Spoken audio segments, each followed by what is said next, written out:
Warning: the following episode contains mature subject matters, mentions of immigrant culture, and a Brazilian host with the energy of a chaotic vampire. Listener discretion is advised. Sou foda.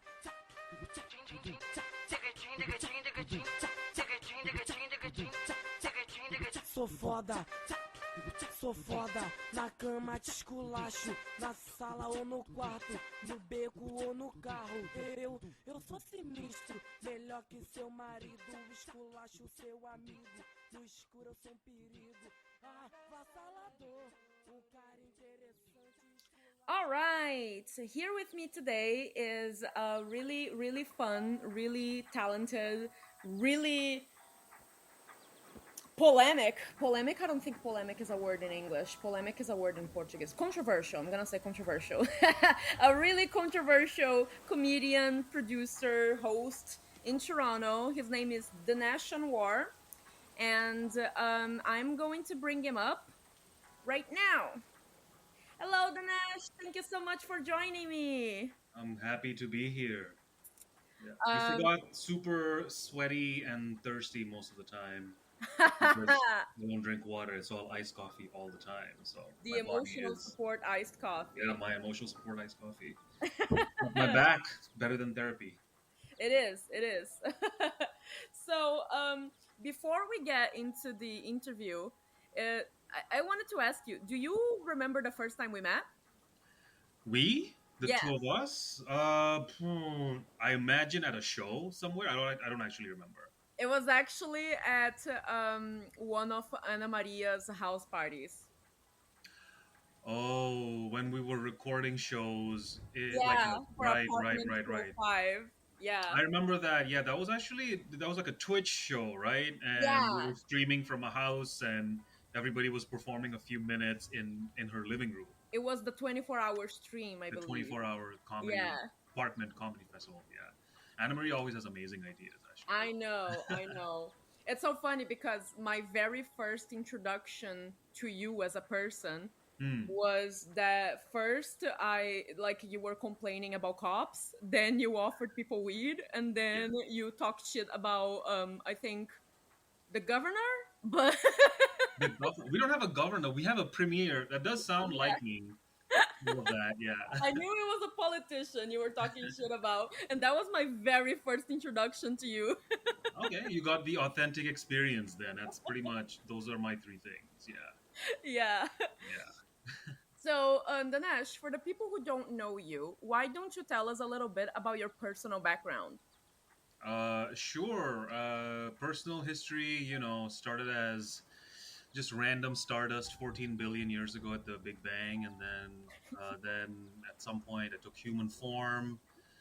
That which it was in Russia. I grew up in Moscow. Mm-hmm. I bounced around the world a little bit for not happy reasons, mostly running away from governments, running away from abusive parents, that sort of thing. We're a family of runaways. And I've been here in Canada about almost 20 years now. We got here as like normal immigrants. No work visa, no nothing like that. You had to Mm-hmm. apply to come to live here, which is like a And pain you in the came with your ass. family or by yourself? No, with my family, my mom, my stepdad, and my younger brother. Mm-hmm. And yeah, then I started comedy eventually because I worked here. I came here, started working, saved up some money to go to college. I basically partied for 2 years. I lived on campus at York University, so I was not serious about my education.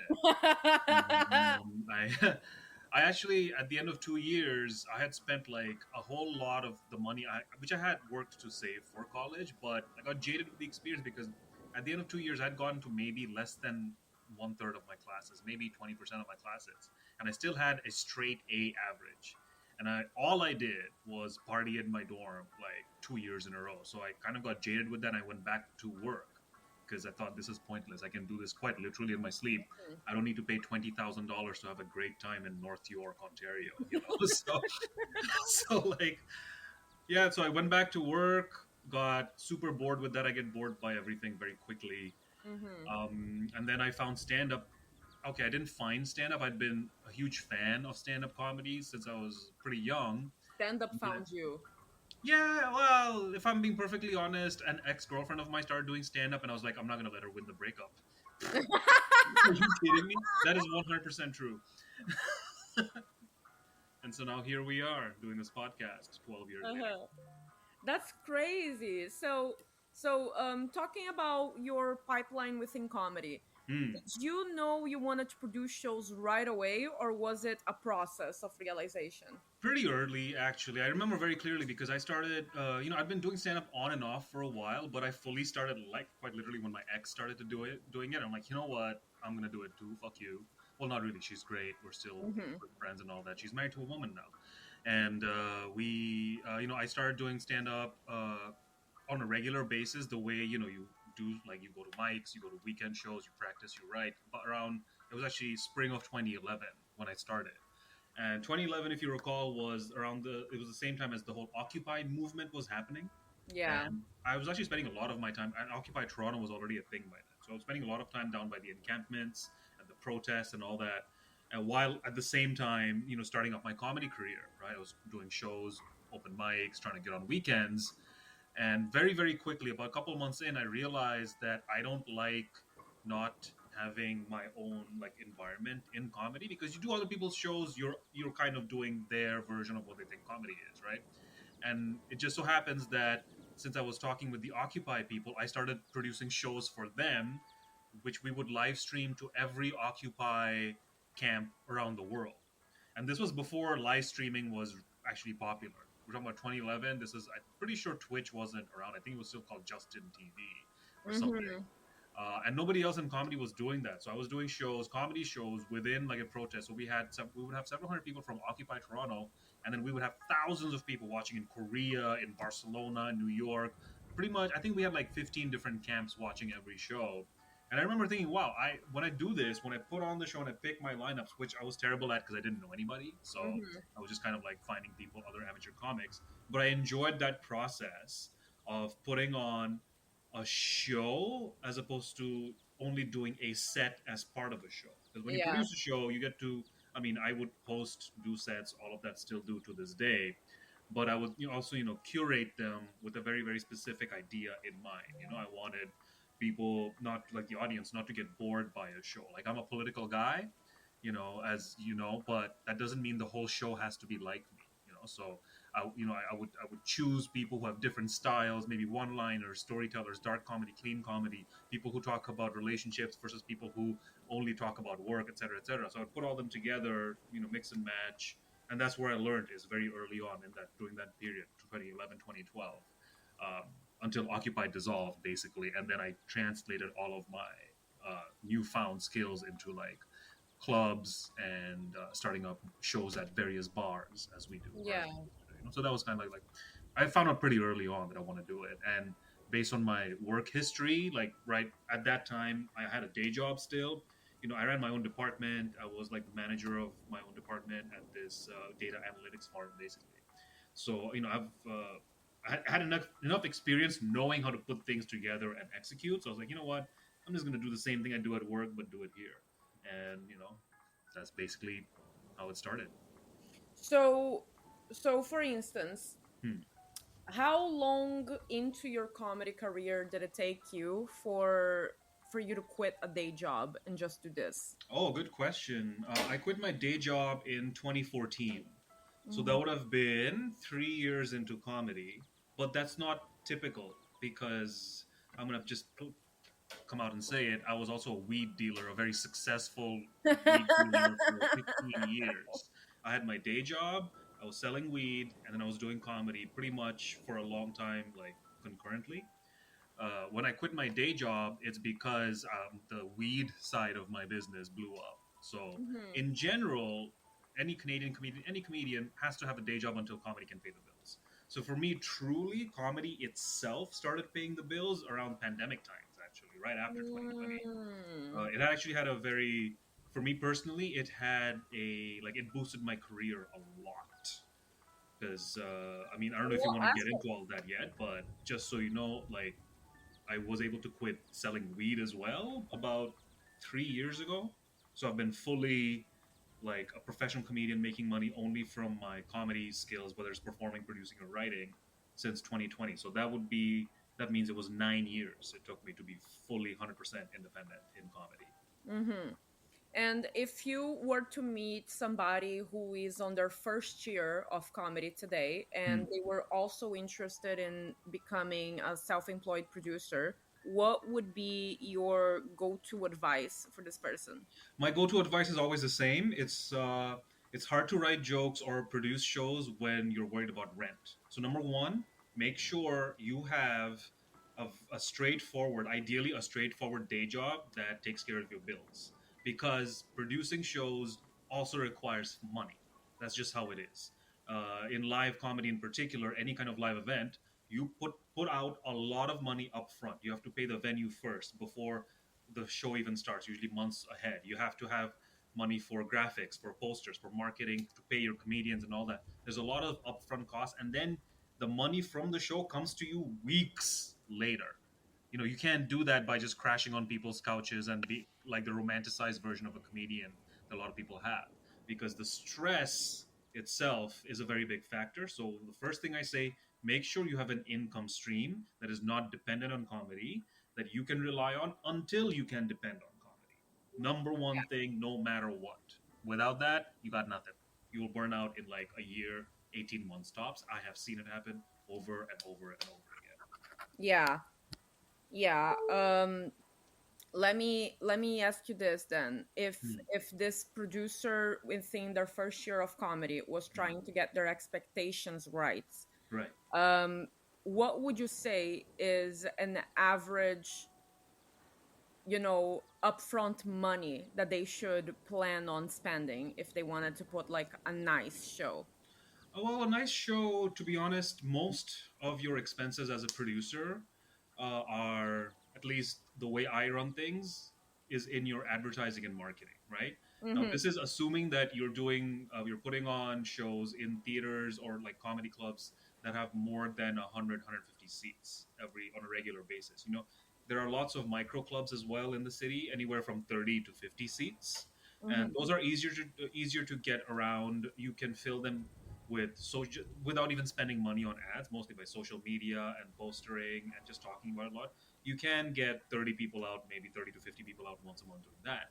But once you scale up and you're talking about hundreds of, which is what you want to do, you want to play bigger stages, you want to have access to the better clubs. The whole reason, which is what I did, I proved myself in smaller spaces till the clubs could trust me with their rooms on a regular basis. It took over a decade for me to get to this point. Like right now, I sell about 600 tickets a month every month. I have to, otherwise, like all my expenses are out and nothing is coming in, right? Yeah. So, what I recommend usually is start small, figure out what your scale is, what your math is, but make sure you understand that you will need to spend a couple $100s per show minimum. Like I'm talking about at the minimum, a couple $100s per show on advertising, if you want like a sustainable, ongoing kind of situation, right? Because we all know this: when we first start, our friends come out, our families come out to watch us, and your rooms are full.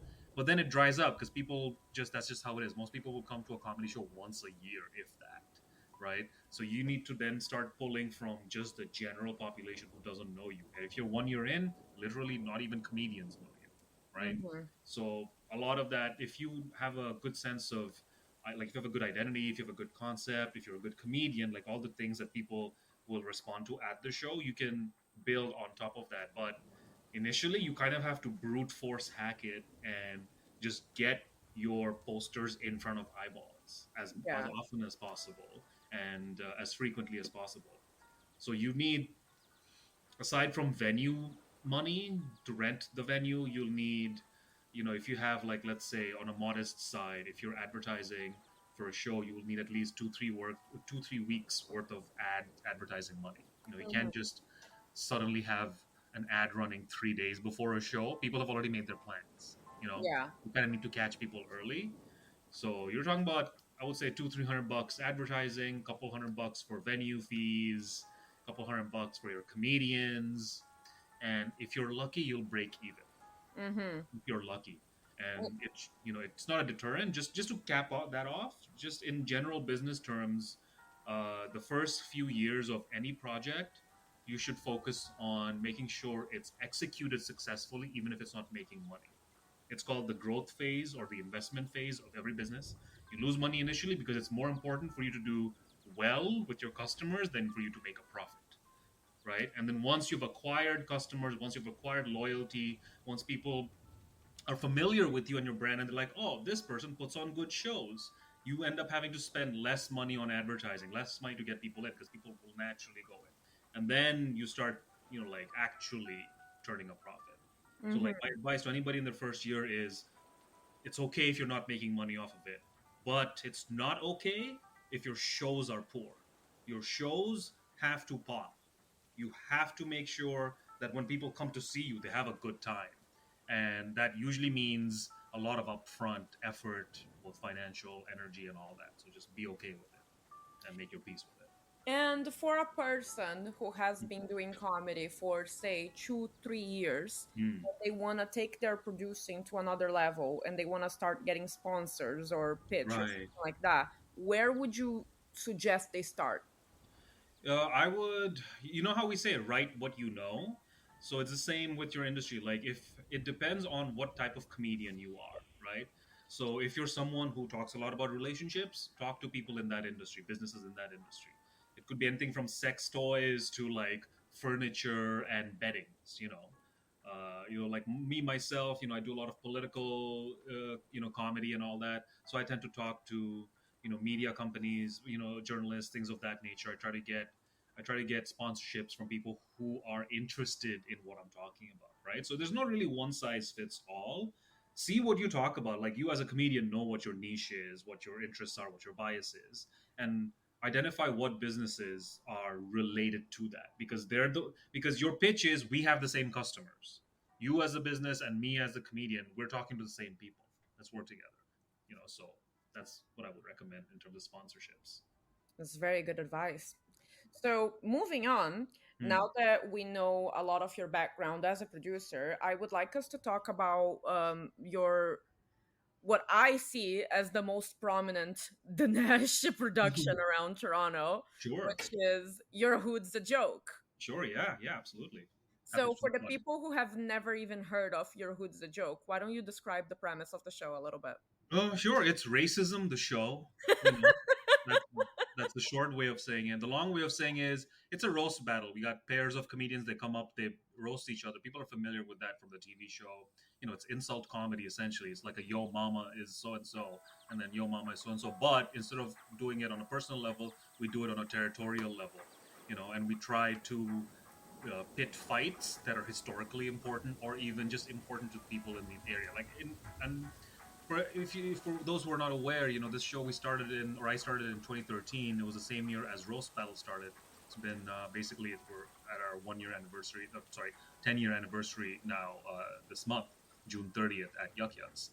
And back then, this was a very novel concept. We're talking about 2013. This is peak cancel culture. Let's use that term. Let's say like people were very, very eager to find a reason behind people's jokes, right? This is obviously a lot of it was, um, how would I say, an overcorrection that started from a good place, like started from a place of equity and all that. So for that time period, a roast based show was not what people wanted, which is why I started doing it, because I'm like, okay, nobody else is going to do it. I might as well be the first. And Mm-hmm. it just so happens that people around the world hate their neighbors. Everybody has a joke about the next town, the next neighborhood, the next country. And so I was able to spin it off and franchise it around the world. Like, the show now plays. There's a Your Hood's a Joke in Tokyo, in LA, New York. We're expanding to Amsterdam and Barcelona. We've done it in. We actually do it regularly in Winnipeg, in British Columbia. Because no matter where you're at, you've got an opinion on why the people 2 blocks down for you are absolute degenerates. It's based on, like, all sports is based on this. So it's the same idea, but with jokes, and it's a no holds barred show. It's very dark humor. We'll say things that are true but not cool to say, and often especially for like racialized people like you or me, we often want to say certain things about our communities, but we can't because it feeds the racists, the actual real racists, right? Mm-hmm. I can't talk about, for example, generally speaking, I can't talk about the problems in South Asian communities because I know there's somebody out there who's going to use that like, see, even brown people think brown people suck. Blah. And we're like, we want to be able to talk about this in a place where it won't be misconstrued and it's almost cathartic. Like Yeah. you're a little messed up. You know, Safe to hate.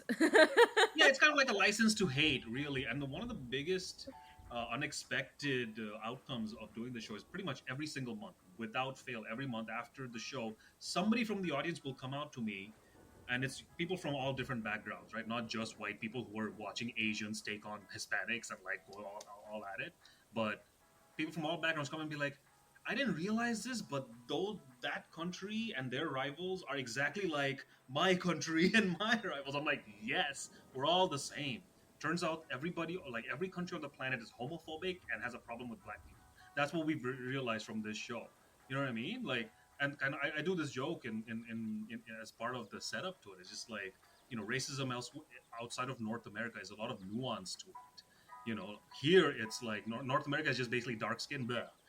Around the world, it's like, yes, dark skin, blah, yes, of course, we all hate dark skin, even the dark skinned people, but we don't get to talk about it and talk about why and the real, reasons behind it because it's boring. People's eyes glaze over when you talk about historical injustices and all that.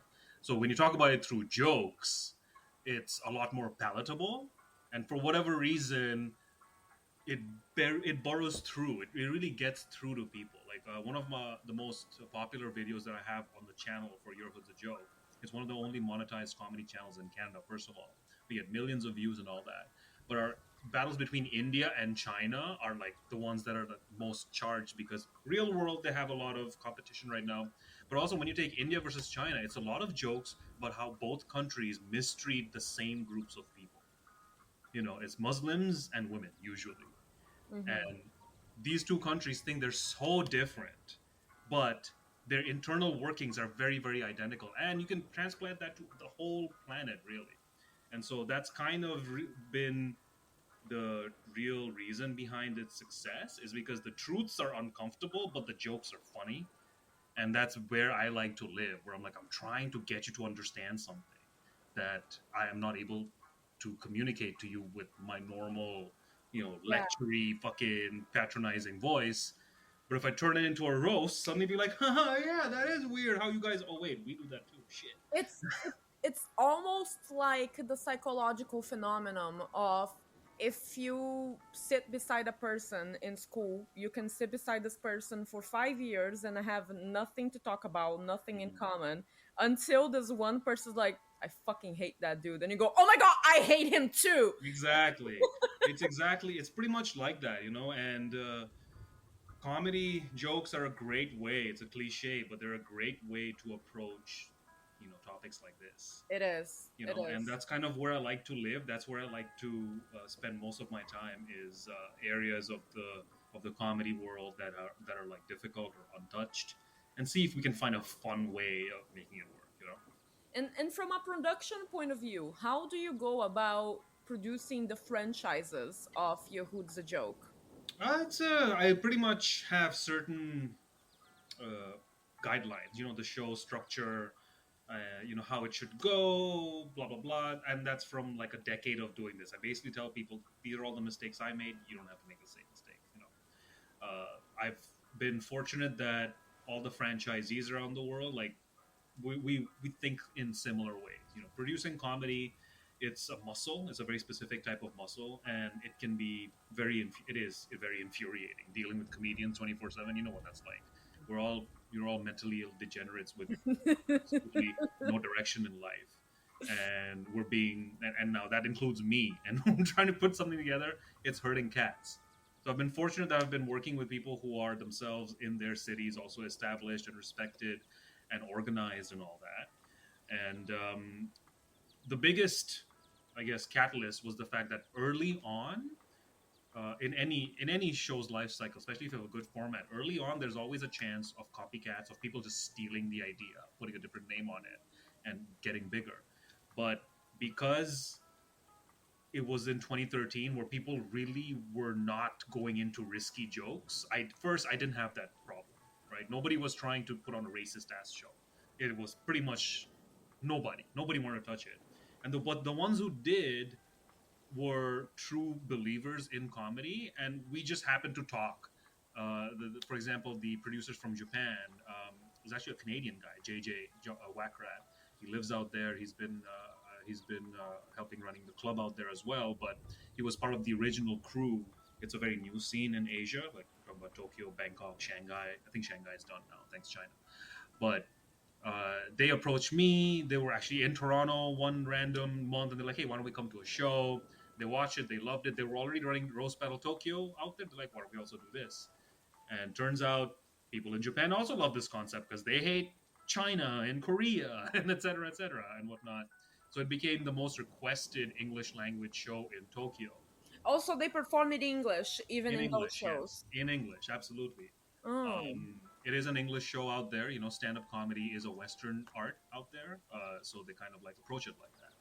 And then that same year, I was able to expand it to the Comedy Store in LA, at New York Comedy Club in New York, obviously. And so once I got it into these like marquee places, it made more sense for people to work with me and then be part of this network where you now have access to, like, if you go to all these cities, you can just name drop us and get on the biggest stages in that respective city.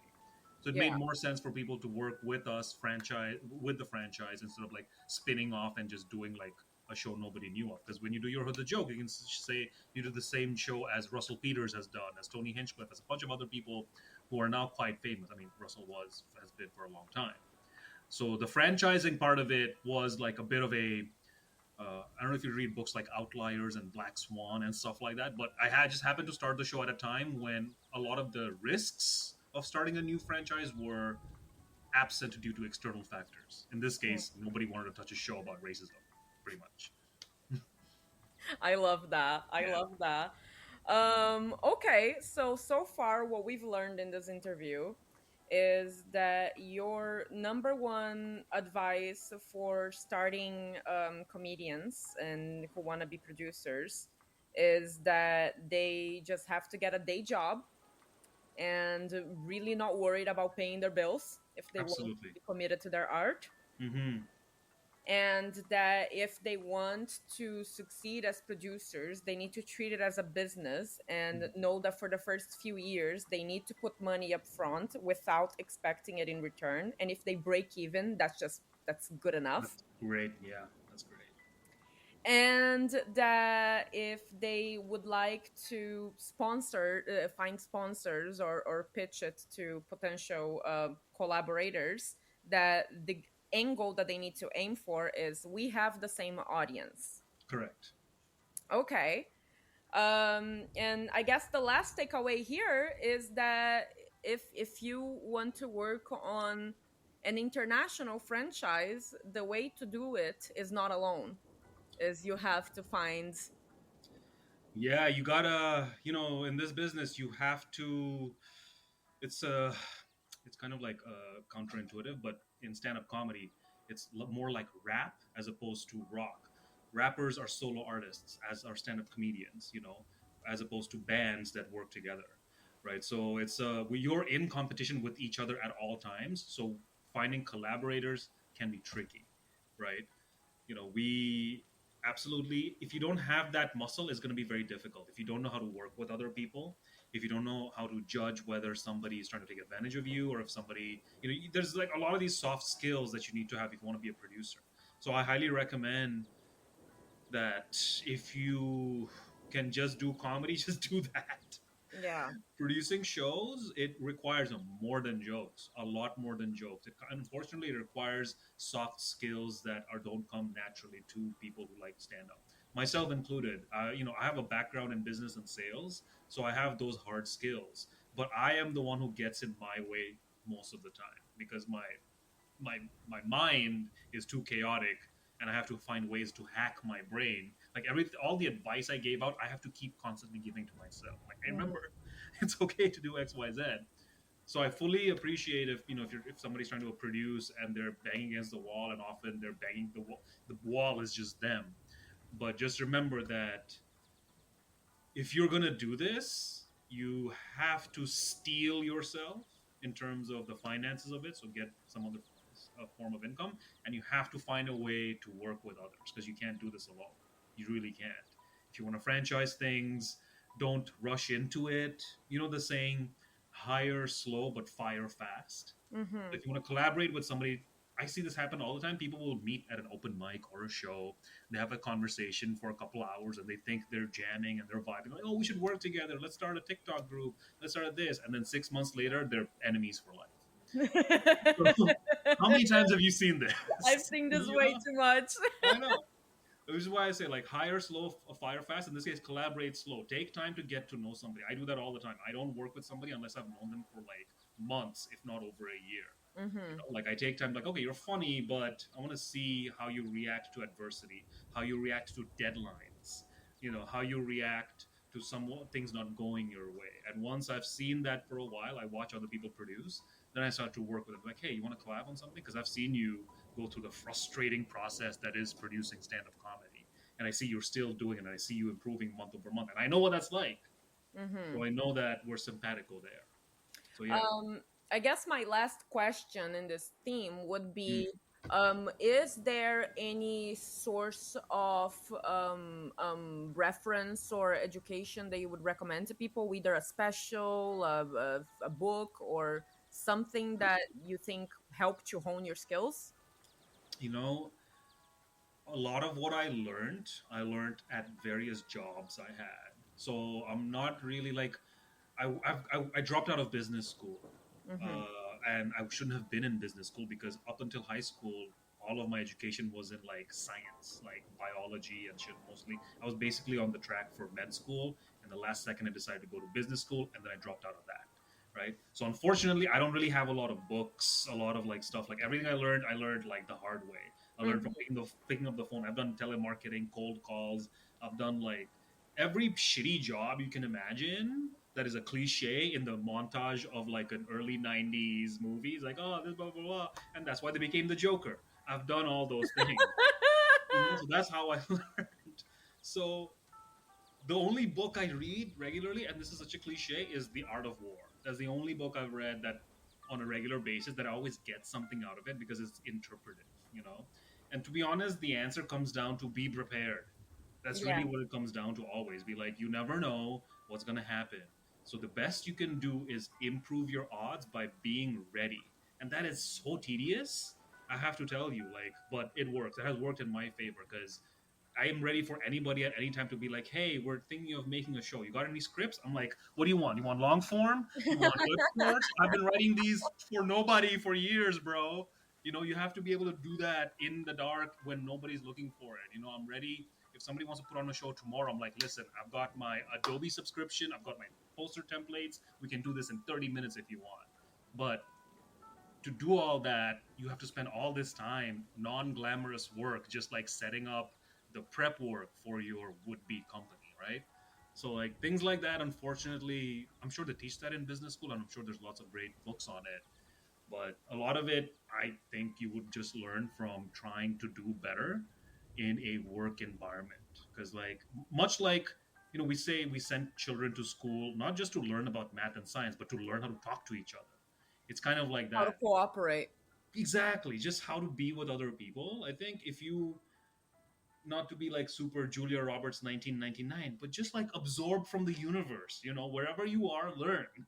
If you hate your shitty day job, that's fine, but just absorb how people are interacting with each other. Look at, if you're in a sales job, for example, look at what made somebody buy something. Even if you're not the one who sold it to them, just observe successful salespeople and try to see if you can use that in your life in other ways. That's literally how I learned. It's just from watching people who do it well and be like, what did that person do different that person didn't, which is why they're successful, and how can I adapt that? So no books for me, sorry. No book recommendations. Unless The Art of War is a book recommendation. Yes, I'll take it. The Art of War, yeah. The Art of I'll War. take it. Surprisingly enough, I have never read this, so I'm gonna add that to my list now because I wanna see if I can get inside your head. I mean, there's the Art of War. I'm gonna tell you, it's gonna make you so suspicious of everybody. It's like, because when somebody first recommended to me when I was a kid, like, oh, it's a 3,000-year-old book about warfare strategy. You can apply it to business, blah blah blah. I read the thing. I'm like, okay, the man has two pieces of advice: be prepared and lie to everybody. Those are the only things he basically says. It's like, what is the art of war? Deception.